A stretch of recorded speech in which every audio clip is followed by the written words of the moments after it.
ত্রয়োদশ জাতীয় সংসদ নির্বাচনে রাজধানীর অন্যতম আলোচিত আসন ছিল ঢাকা ৮। নির্বাচনের ফলাফল ঘিরে নতুন করে উত্তাপ ছড়িয়েছে এই আসন।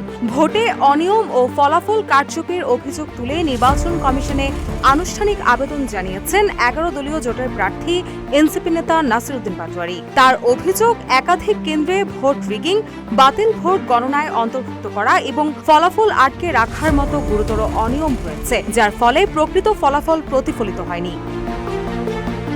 ১৫ ফেব্রুয়ারি প্রধান নির্বাচন কমিশনার বরাবর দাখিল করা আবেদনে তিনি ১১ দফায় ১২টি কেন্দ্রের নির্দিষ্ট অনিয়মের তথ্য তুলে ধরে ভোট পুনঃগণনার দাবি জানান। একই সঙ্গে চূড়ান্ত ফল ঘোষণা না হওয়া পর্যন্ত সংশ্লিষ্ট আসনে শপথ অনুষ্ঠান স্থগিত রাখার আহ্বান জানান তিনি। আবেদনে বলা হয়, ঢাকা ৮ আসনে বাংলাদেশ বিএনপির প্রার্থী মির্জা আব্বাস উদ্দিন আহমেদ ও তার নেতাকর্মী এজেন্ট পরিবারের সদস্য কর্তৃক ভোট রিগিং, প্রভাব বিস্তার, ফলাফল আটকে রাখা, বাতিলকৃত ভোট গণনা মুক্ত করা সহ নানাবিধ নির্বাচনী অনিয়মের আশ্রয় নেয়।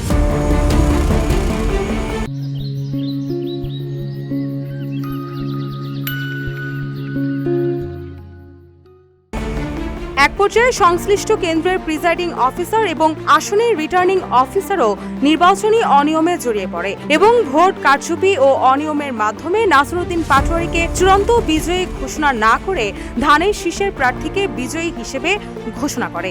ফলে আবেদনে আইন ও বিধি অনুযায়ী ব্যবস্থা নেওয়ার জন্য ইসিকে আহ্বান জানান নাসির উদ্দিন। একই সঙ্গে কিছু কেন্দ্রের নাম উল্লেখ করে সেখানে কি কি অনিয়ম হয়েছে সেসবও তুলে ধরেন তিনি। এর আগে গত ১২ ফেব্রুয়ারি অনুষ্ঠিত ত্রয়োদশ জাতীয় সংসদ নির্বাচনে ঢাকা ৮ আসনে নাসির উদ্দিন পাটোয়ারির প্রতিদ্বন্দ্বী ছিলেন মির্জা আব্বাস, যিনি ঘোষিত ফলাফলে বিজয়ী হন। নির্বাচনে ১০৮টি কেন্দ্রের ফলাফলে মির্জা আব্বাস ৫৯,৩৬৬ ভোট পেয়ে জয়ী হন, আর নাসির উদ্দিন পাটোয়ারি পেয়েছেন ৫৪,১২৭টি ভোট। এদিকে ভোটের ব্যবধান তুলনামূলক কম হওয়ায় পুনঃগণনার দাবি আরও জোরালো হয়েছে বলে মনে করছেন সংশ্লিষ্টরা।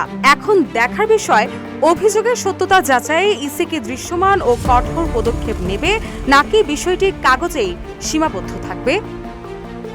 রুশাশুর, নিউজ ডেস্ক, ইত্তেফাক।